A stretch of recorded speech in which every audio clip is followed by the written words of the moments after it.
All right, good afternoon and welcome to the third panel for Data Innovation Day 2015. My name is Daniel Castro. I'm the director of the Center for Data Innovation, which hosts Data Innovation Day. This session is titled Wearables, Sensors, and the Internet of Things. I'm joined by a great group of experts, Philips Desautel, who's the Senior Director of Internet of Things at the Linux Foundation, Mohammed Fustak, who's the Chief Technology Officer of Blue Maestro, Aurelia Moser, who's a map scientist at CartoDB, William Jeffries, the founding officer at Heatsink New York City, Uri Shasho, who's co-founder of Neura, Santiago Piacenza, who is a product practice lead for mobile, wearable, and IoT studios at Globant. So we have a great global perspective here today, and I just want to kick it off, starting with IoT. This was huge at CES this year. It's really picked up over the past year. We're seeing a lot more products available to consumers. But what are the immediate benefits that consumers should be thinking about in terms of the Internet of Things? And Santiago, let me start with you. Sorry, could you repeat the question? It got... Yeah. So the question is, what are the immediate benefits that consumers should be looking to experience from the Internet of Things? I guess regarding the benefits from consumer, it's something that we will start seeing, mainly because there are several aspects. I mean, right now, what we are seeing regarding Internet of Things is that we are seeing a path in which a lot of the devices that we interact and use every day are becoming smarter. I mean, but the truth is that all of these paths needs to converge into one smart thing. If we take, for example, a smart city, we see a lot of things regarding like smart cars, so becoming like traffic control, lighting systems. All of these things are following a path in becoming connected to the internet. This is making that we start having a lot of real-time data or historic data. But we need to all of these pieces to be connected in order to start having more smart cities, for example. But I think that that's when the consumer will start seeing a lot of things that will benefit, mainly because we are also seeing today that a lot of things are starting to be connected, but mainly we are starting to have controls. Our mobile device is starting to have the capability to connect and control a lot of things. But right now, that's the only thing that we are being able to do, control things. Our smartphone is becoming a huge control of things. But we still need to in the future, the goal will be, or the main vision is to remove the control from the cell phone and start having more intelligence, to have more automated things. Yeah. So let me bring in Mohammed and Philip. You're both working, very heavily in this space of IoT. What's the, one thing that we keep hearing is kind of, is having a smart refrigerator, does this really matter to the consumers? What's the impact that consumers should expect to see in the coming year? Well, where I see things going from a consumer perspective is really the aspect of convenience. If we think about the various things you have around you, up until now, they're these disparate things, whether it's your refrigerator, your washing machine, whether it's your smartphone, your TV, they have varying degrees of intelligence, but they're all independent items.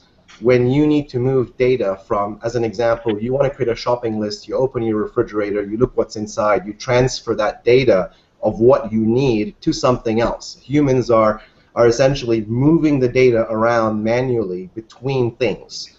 The Internet of Things, in my view, is all about the connectivity allowing data to flow between things. So that really ultimately, from a consumer standpoint, becomes convenience. If you're, and I don't want to keep using the refrigerator analogy, but if whatever is generating data can send that data automatically to something that can then use the data, and the human being doesn't have to be involved in that movement of the data itself, it becomes a lot more useful to people. And I think as time goes by, more and more of these devices, as they interconnect, will allow the free flow of data between them. The next stage being trying to turn that data into information and using it in useful ways to help consumers. So Mohammed, building on that, I would summarize it a different way, but I completely agree with the sentiment. And the way I would summarize it is, first, consumers should expect that things work together, and that is to me the most fundamental thing for this this whole concept. The big idea of Internet of Things, the alternate marketing explanation of that, or the kind of maybe the wider marketing explanation of that is the Internet of Everything, which is kind of where you're going. Internet of Things more an engineering concept, Internet of Everything more of an emotional concept of things working together. The first is that things need to work together. The second is that the sum of the parts is bigger than the whole, and consumers should expect that. They shouldn't. It shouldn't be a side effect of it. The fact that I have I have a stereo that can send notifications that tells my TV what song I'm listening to, and my TV puts up a little bubble, and that really happens for me now, is pretty awesome. The fact that I didn't have to do anything to make that happen is even better.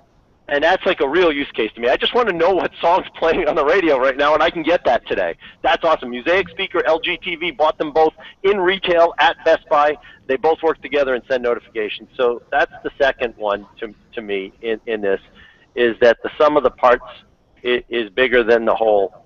And the last one, and Mohammed, I think this goes to your point again completely, is that at the end of the day, consumers shouldn't have to be technical to make this stuff work. It should just work out of the box. And if it doesn't just do that, it's a failure. It's got to be gracefully beautiful from the time you open the box till the time it does something you didn't expect it to do and you're delighted by it. And I absolutely agree. We see that actually in the products that we do. We feel that's an extremely important aspect. The general consumer is not a computer scientist. They're not a electronics engineer that's going to take the electronics apart and make it work together. They want to basically put it somewhere and it should just work. So setup, configuration, all of those things have to basically go away. It has to be literally, the old plug and play concept, but now to everything. I turn this on, I plug it in, everything in my house finds it, it becomes part of my living room, it's magic. That's what everybody wants. And oh, by the way, when my front doorbell rings, I want to be able to tell this thing to blink. Yeah. Yeah, the thing is, we need to, what we're living right now is connecting these things to internet, but we still lack the standardization of the brains inside these smart connected things. And that's a path that we definitely need to follow in order to accomplish that people, regular consumer, can just plug and play all of these things. And actually, you mentioned at CES, I was there, and one of the things that came out very clear to me at CES is that in this space, there are far too many players right now. There are far too many competing standards out there, and we're going to have to go through this phase probably over the next year or two to end up with one or two that will become, and ultimately maybe even those one or two will unite together. Because until that happens, without this standardization, it's very difficult to achieve what we're talking about of immediate plug and play, everything just working.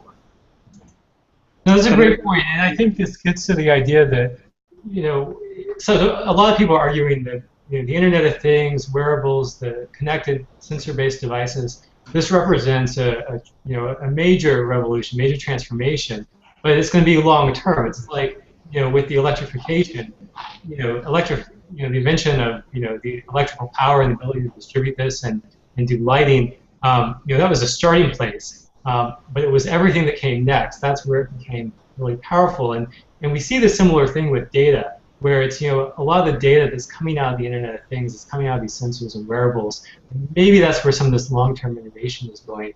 Aurelia, I want to bring you into this. But before you go on from there, I think two points. One, it's called the Internet of Things, but most of this doesn't run on the Internet, right?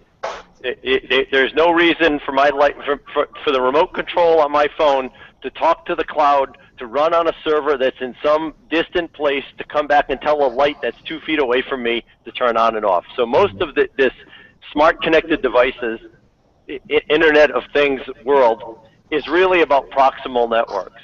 And you know, and most of those use cases, until you get into the complicated use cases, most of the use cases that, and I was at CES, hundreds of consumers came up and talked to me, and I'm sure you guys all heard this too.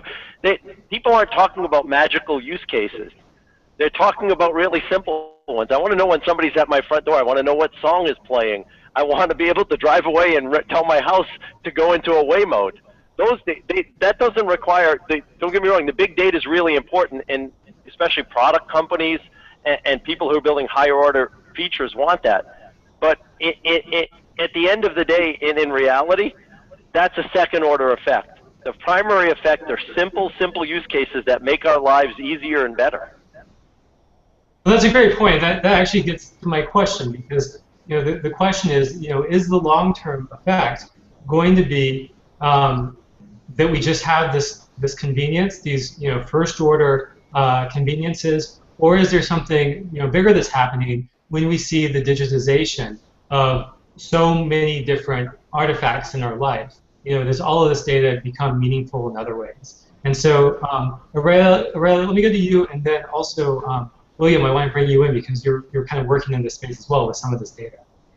I kind of wanted to comment a little bit about what's already been said too, particularly the mention of proximal devices and that being like the future, because I feel like for a while we've been kind of operating in this elective state where you can have a wearable device and maybe connect it to something else and look at your data and try to cross-reference it with your 23andMe, for example, because you're running how that correlates to your genome or whatever.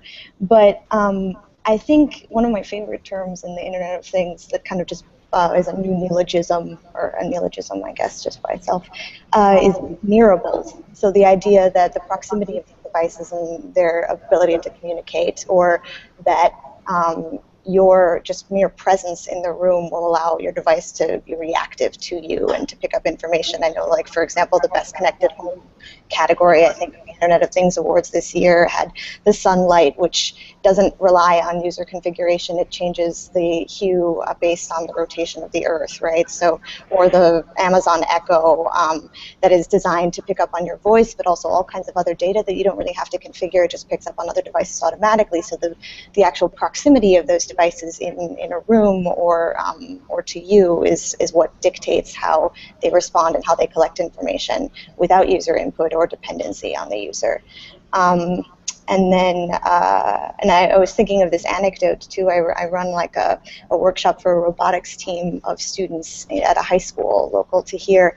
And one of my favorite stories is that last year we won the robotics competition for the city, not because we built a robot that fought the other robots in this kind of deathmatch scenario better than the others, but because we programmed it to run away from all of the other robots. So all the students won because our robot was proximally aware to other things and was able to modify its behaviors and movements non-violently. It was a non-violent robot. And I think more of those proximity-sensitive devices and the way that they collect data and allow you to mesh it or automate that meshing is really what maybe the future of Internet of Things is.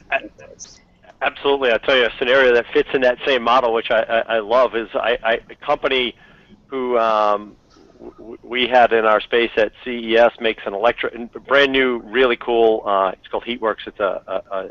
It's a hot water heater that uses some new technology.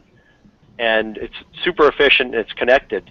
And their customers are buying them and putting them in line with gas hot water heaters and querying the smart meter on their house to say which is cheaper right now, the price I pay for gas or the spot price of electricity at this time of day, and then making a decision as to which one of those two devices is going to pick on for hot water for them. Well, that's beautiful. That's big data. That's little data. It's spot pricing. It's kind of all of that together, and it's a real-world scenario that's real money. Simple scenario. But to your point, right, the house is reacting. I don't even have to do anything after that. I just tell the two to negotiate with the cloud and leave me alone. I don't even want to be part of that. Maybe the gas company is short on gas and wants me to use electricity, and they'll sponsor the electricity. right? Once I can start doing those things, it becomes really cool. And so I love those reactive scenarios that you're describing, because those are the unintended great consequences when things can work together. Well, Philip. Yeah, Philip. Oh, go ahead. Sorry. You brought up an interesting point, I think, which is taking things.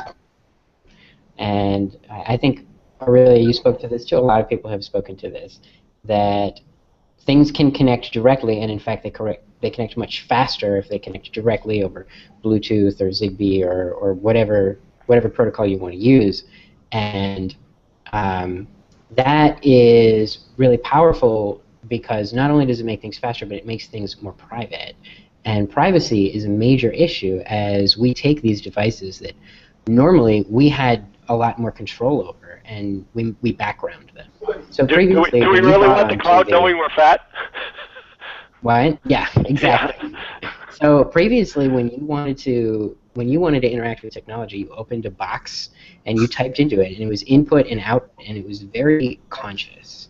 And now, with the advent of wearables and these technologies that operate entirely in the background, you can very easily lose track of what information is being put out there. And this is a question that's relevant to HeatSeek, because we are taking readings for indoor temperature that could potentially show that someone is breaking the law, because landlords who own the buildings are required to heat the buildings to a certain temperature, and in fact, that's the whole reason we're monitoring. So if that information... Overview real quick of what HeatSeek does?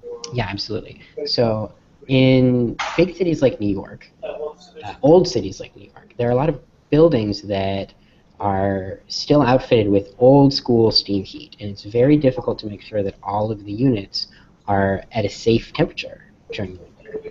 And what we discovered is that especially in lower income areas, you have people who are getting really sick and even dying. There are major health consequences associated with improper heating in the home. And it's just not getting addressed because there's no real data. So what we did was, instead of having tenants manually log the temperature in their apartments and then using that as evidence, which is understandably seen as very flimsy, we use the Internet of Things to automate the process. So there is a little sensor in your house, and it takes the readings and determines whether or not they're in violation of the housing code. And then all that information can be piped to governments or advocacy groups that can use that for enforcement. And it can also just go directly to the landlord, who can use it to make sure that they're complying, which is sometimes hard to do with these old buildings. Or to tune their heating system, or to, all of those other things, to know Absolutely. who's leaving windows open and wasting heat. Yeah, for sure. Right? All of that gets into privacy issues, because you're talking about putting something in someone else's home and collecting data from it, and then essentially giving it to other people while they are not. It's not like they opened that box and they're doing that input-output. It's not a conscious thing. That box is always there. It's easy to forget about. And the same thing happens with the Fitbit in your pocket, or step tracker in your shoe, or the boiler that is determining which source of electricity or gas to use to heat your house. And that information in the wrong hands can be scary.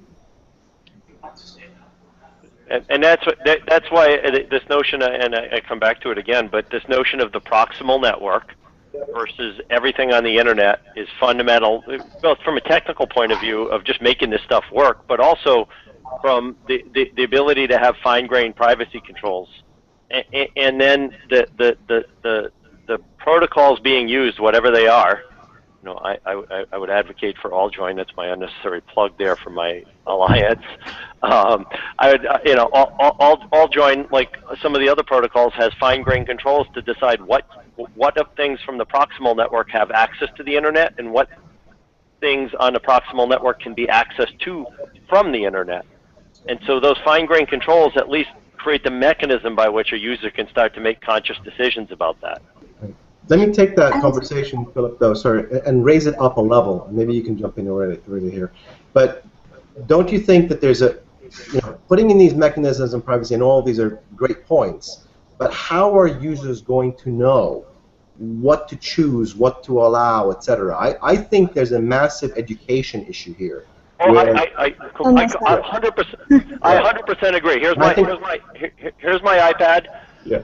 Yesterday I got a great UI notification. I had never seen it, and it said an app, and I won't disclose the app's name.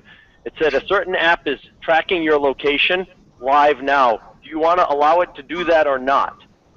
And it was in the background that it was a nonsensical app. There was no reason that that app should be actively tracking my location. Mm-hmm. And so I said no. And I'm pretty tech savvy, and I didn't realize that that app had done that. The interface for the control unit for my apps chose to expose that to me and let me know that I was at risk, and it did in a nice way.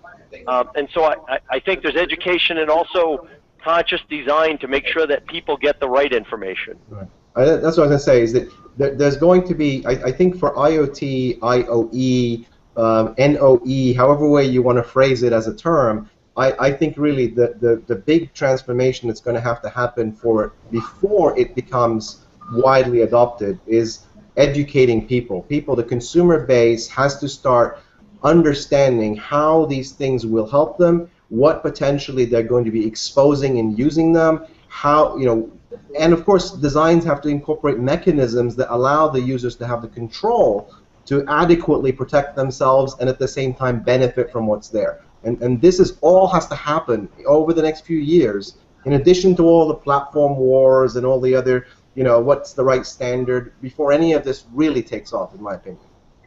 I was going to say, if I may interject again, I think anyone who works in software or hardware development knows that most people are pretty comfortable investing in infrastructure that they have no concept of or understand. I mean, we're all comfortable with owning iPhones, and most of us don't know how they operate or how much data they're logging, or haven't read the epic long privacy statement that says that they give your data to the NSA anyway, so it doesn't really matter. And the most recent, I think, EFF article about healthcare.gov is sending and selling your information to third parties, and we're all obliged to be part of it. So your information is being siphoned away from you regardless of whether you invest in a wearable or not. I actually saw a recent defense by a law student of using the Third Amendment to argue against the sort of Internet of Things anonymous collection of data, because the Third Amendment talks about restrictions against quartering troops in your house, and the idea that you would set up this automation device that would allow troops to kind of enter your house by reviewing your data, things that were coming out of your house.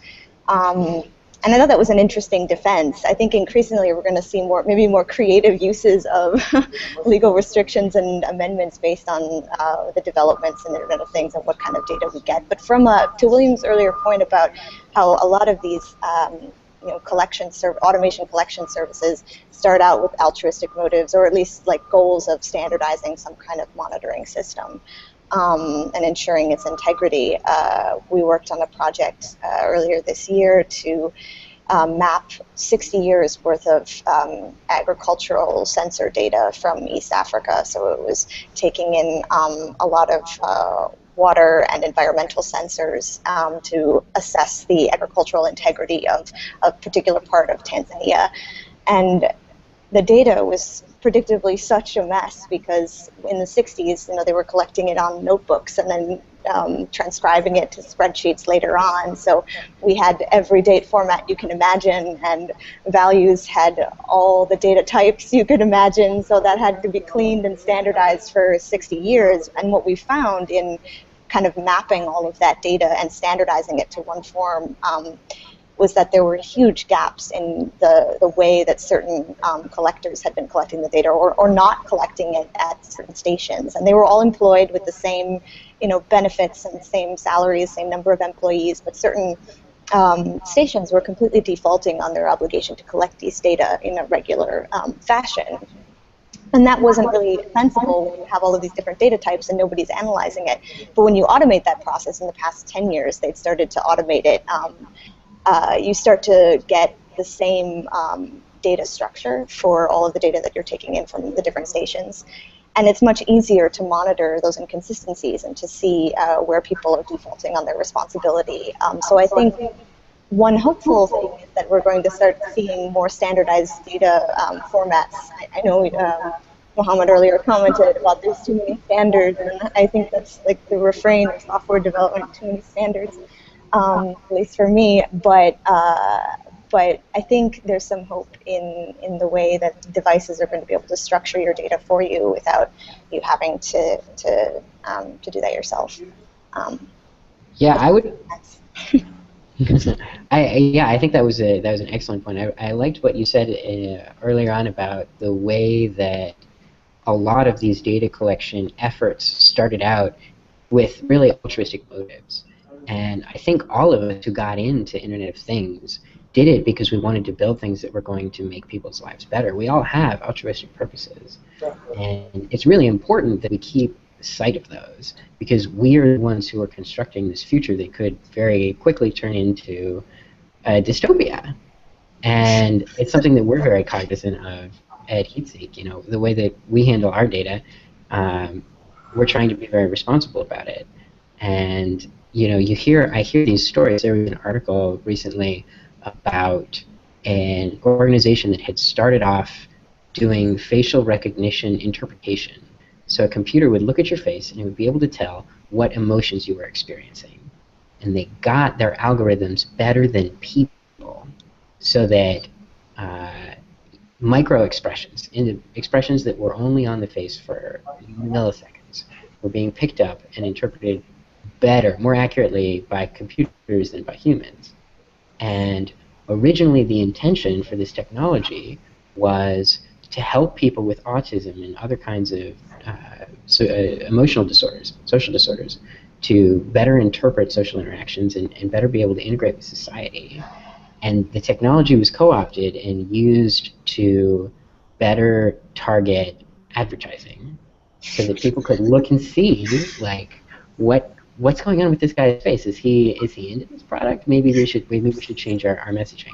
And like, if you're doing that in a study group setting, I can see that being a responsible, good use of the technology. But what's really scary is that we have cameras all around us, oftentimes on the computer that we're seeing those ads on, or on the TV that we're watching that show on. And we're very close to a world in which advertisers can start literally spying on you in order to sell you things better. And that is a slippery slope. William, we're going to have I believe that we are there long ago. Direct Marketing Institute on our last panel today. So if you send a question, I'll ask her about this and how they're responding to that. Because I know they are taking a number of efforts through voluntary, self-regulatory codes to try and map out what things are off the table. I think that's really important going forward, because you're right, most people getting into space are doing it for altruistic purposes, and we all want to make sure it continues to move in that direction. I want to go to the question of security, which has come up in a lot of conversation. And again, this gets to an issue where nobody going into space is trying to design insecure products. So how do we incentivize companies to really build good security into the consumer devices, so that not only what consumers buy just works automatically, but it's also secure out of the box? I think you have to. I think that the question just wrapped up a whole bunch of things that are very hard to answer, because what does secure out of the box mean? Security, privacy, the longevity of data, the fact that your thermostat company is now owned by somebody else, and your data is now in a different context.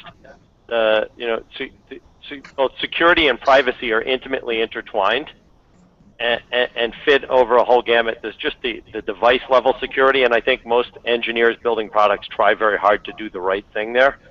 And as the frameworks get better and the platforms get better, they'll just do that because it'll be in there.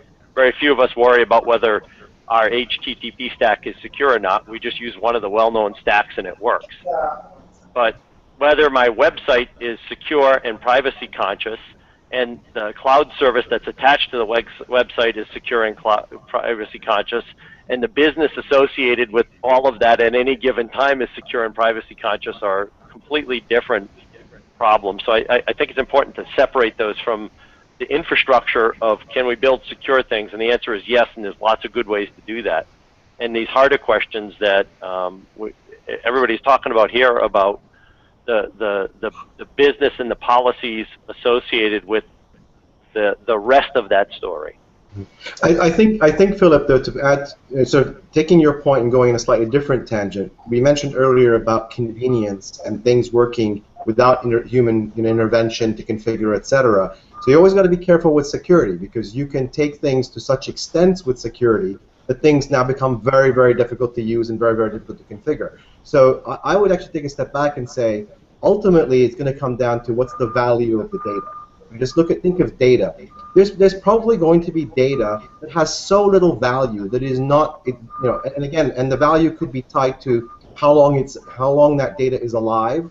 That data could be discarded, for instance, and destroyed, and at that point its value is gone. Or it could be data that's around for the next 100 years. So I think looking at it from a data perspective, we're going to have to start classifying data in terms of its value, and then securing it based on that value. So people will be more than willing to apply high amounts of security, and whatever that entails, when they think there's a lot of value to what they're securing.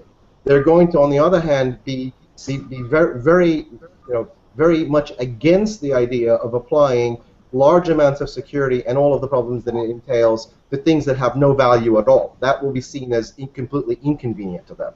So I think we have to think about it from a data perspective. Sorry, one second. Sorry. Ori, let me get Ori on this too, because you've been trying to jump in on this. I mean, your company is, all about adding more intelligence to smart technology, and so I can see that being applied both to, the functionality of the devices as well as perhaps security. Can you comment on that? Yeah, correct. I think that we have been facing that all of this discussion narrows down to a conflict in a way between intelligence and the need for comfort and magical use cases or just simple use cases, as Philip mentioned. And on the other hand, we have privacy and security. Now, we do know one thing from our own internet that we've been experiencing in the past 30 years. It's not secure, everything is hackable, and it's not private. The value of the data is enormous, and organizations are using it in order to produce dollars. And I'm an optimistic guy, but I tend to believe that things will keep working the same way. I mean, the Internet of Things will become the Internet just with things. And I think that there is one thing that may turn the wheel around and make a difference, and it is something very, very inherent in the architecture of the Internet. And hopefully, we will see the Internet becoming a human-centric set of networks. Mm-hmm. So I'm imagining, sandboxes, silos revolving around me, the Internet of me, something that enters around me that is distributed and not accessible through one single, almost single cloud. And I think that once this happens, we gain two very important things. First, data ownership. I will be the one analyzing my own data and generating my own intelligence and knowledge. I will be the one deciding which piece of intelligence and knowledge goes where. Am I willing to expose the fact that I'm on the way to my gym with my glucometer so you can alert me if my sugar is low? Yeah, I would. I want that. But I want to expose it only to my glucometer. Not to the glucometer company, not to the cloud of HealthKit or any other kind of third party that can do whatever he wants with it. And another good example would be just take the average home use case. A thermostat that wants to know that I'm on the way back home, that family's on a holiday, or that I'm just working out on the treadmill. In a user-centric network, it would be accessing me. I would have an API, not Google Fit, not Apple Health. And I think this would be the thing that will enable both intelligence, because I trust myself. If I would have a service that would be generating intelligence for me, I would be willing to expose a lot of my information to it. And this is at least our approach and my personal hope that the things will become.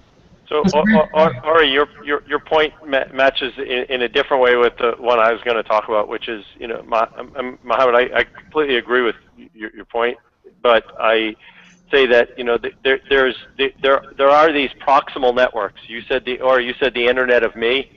I would talk about the network in my house behind the firewall of things that don't go out beyond the edge. My file server in my house is independent because it's not backed up to the cloud from the internet.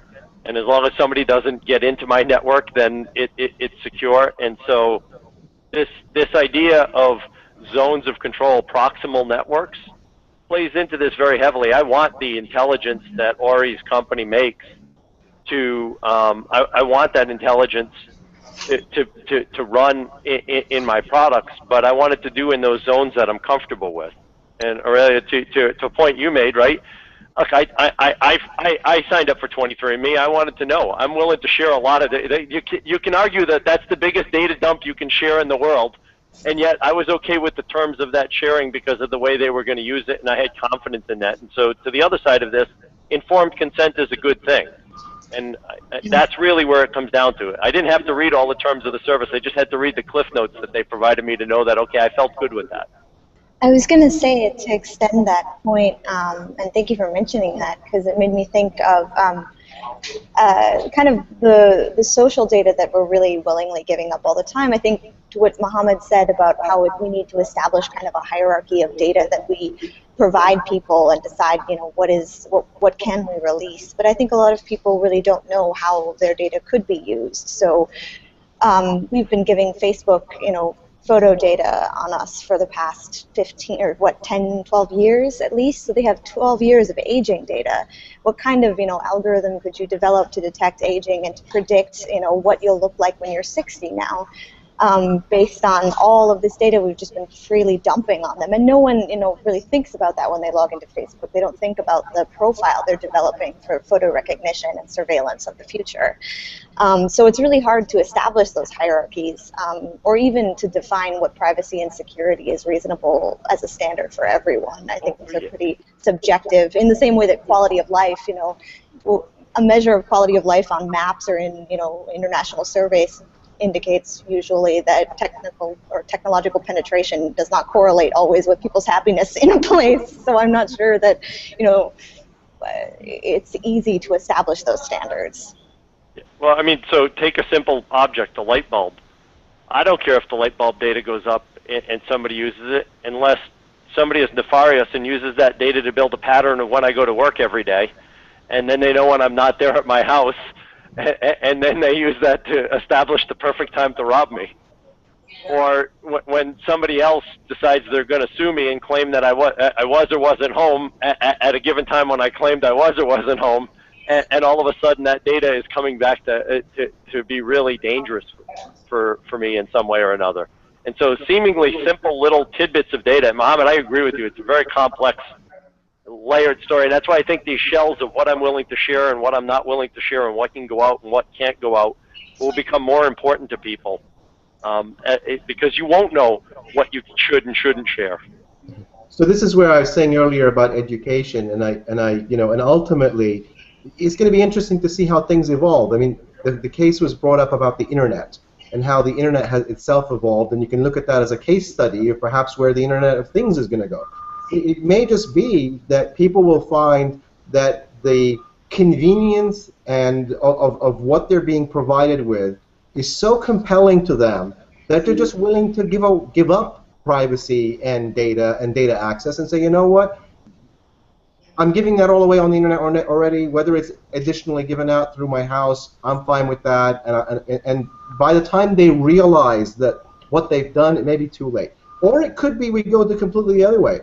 People become so paranoid about it, and so fear-stricken about this private information that's going to be available to everybody, that people will go the other way and say, you know what, I don't want these things. I want to keep it completely confined, and we may go in the opposite direction. So it'll be interesting to see over the next few years which of these two forces is going to win out. Are we going to provide such compelling reasons for people to bring in devices into their home, even though they may be giving up privacy of their information, or are they going to just refuse to take it? Well, so that gets to the question: is there going to be a killer app for IoT or a killer app for wearables? I mean, do we see anything on the horizon? This has been, something that we've been through a couple of years of product development. Is there something that's emerging that's really compelling for consumers across the board, or that you think we're moving towards? I think in the IoT, it's interesting. A separate thing is happening, right? We had incandescents, then we had these beautiful CFLs, and now we have these gorgeous LEDs. And I was at Home Depot yesterday getting a bulb, and I can buy an LED bulb for $5 now. I can buy a connected one for $14, right? Like smart connected light bulb, $14. And again, I keep going back to this point, and I don't mean to be repetitive, but I think the killer apps are super simple use cases that add real utility. They're the ones that I don't really have to. They're not complex, and I imagine in the wearable space it's the same thing, right? It's the super simple use cases that people really are going to hitch to first, and they're going to get giant traction. Light bulbs is to me the very first one of those, where the LED light bulb has one, and the difference between an LED light bulb and a smart connected LED light bulb is almost nothing. Well, actually, Philip, I go even one stage further. What you said earlier, I think actually the killer app is the non-app. It's essentially the situation where you acquire a few pieces of equipment, you drop them off somewhere, and they just magically do what they're supposed to do, and you don't do anything, and you don't need to know. Let the room turn its lights off by itself. Why do I need to hit the switch? If it knows I'm not there, turn the lights off. And when I walk into the room, turn the lights back on. Let it know what light level I like, and just for that. I'm going a little bit far-fetched now, but the point is, I think people will adopt technology when actually the technology is almost so seamless that they don't have to worry about it or be concerned with it. You open the box and it works. Exactly. We will see. I don't think that we can expect people to really control their data and manage their privacy and security. People will fall in love with simplicity, and people will fall in love with comfort, and will give up all of their data, as we just did. Yeah. People. There's a lot of people in the world with a Nest thermostat. I have several of them. Mohammed, they're exactly what you described, right? Open up the box, screw it on the wall, spend 5 minutes putting it on the wall, walk away, and it learns in a very short amount of time what a comfortable room is for you, and you don't have to think about it again. And it's beautiful, but on top of that, it just works. I haven't thought about the thermostat in months. Right. Now, it is of course sending all your data outside of your house, and it is going onto a cloud server somewhere, and who knows what that data will be used for. But you've decided that is not as important as the comfort and the benefits you're getting from using it. I completely into Ori's point, right? I bought it, I put the box on the wall, I actually know exactly what the terms of that service are, and I said, okay, I don't care. I'm happy with that, because the utility given to me, that simple use case of my house is just comfortable. I have a beautiful product, my house is just comfortable, and if I'm away somewhere and I care, I can check on it because I'm worried. That little combination alone makes it happy enough that the data that I share in trade for that is okay for me. Right. When we were fundraising for our seed stage round, then we were asked by investors, the classic question, so what is going to be the engagement? How much engagement will users have with your app? And we were like, the less the better. I mean, it's an intelligence, it's a brain, okay? How much engagement do you have with your brain? Nothing, right? It works out of the box or inside the box. To your thermostat example, and Ori, what you said earlier is that ultimately, Philip, you decided that the value of the data that is going out from your thermostat is not something that you're so concerned about that you want to restrict it, and you get more benefit from letting it go out than it is by keeping it in. And honestly, I'd like to be able to. I wish I had the ability to share that data with people, people like William, who might be able to do something useful with that data. Like, I would even be happy with that, because William's not going to sell me, gas in the pipe at a different price, and I trust William. He has a nice face, and I'm willing to share it with William. So I mean that honestly. Like that's part of the better good. And to this point earlier of the better good, again, that's as long as somebody can't pick me out of the stream of everybody because they want to do something nefarious, then I'm even willing to contribute that to a greater good. And you know what? If I get a different ad because of the time of day I'm in, and that's the price I have to pay for that utility, I'm okay with that, honestly. That's a fair trade. That is a great example, because I think that what you're saying right now, if you're willing to share that thing with William, then this goes back to what I meant when I said user-centric. You will allow a transaction between Philip network to William network. Yes. And that will be like a VPN between you and him, and data that you have generated will move through you because you decided to share it with him, and that's it. So we just have a few minutes left. I want to bring the conversation to a slightly different place. Staying with consumer devices, but one of the themes that we're talking a lot about today on Data Innovation Day is ensuring broad access to the benefits of data-driven innovation, including with the Internet of Things and wearables.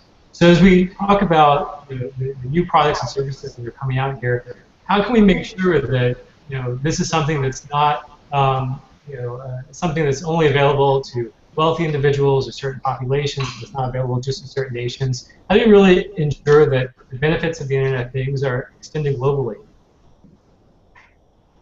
I think we only need to, I think the market moves in wonderful ways, and we only need to look at the fact that there are more cell phones on the planet than there are people.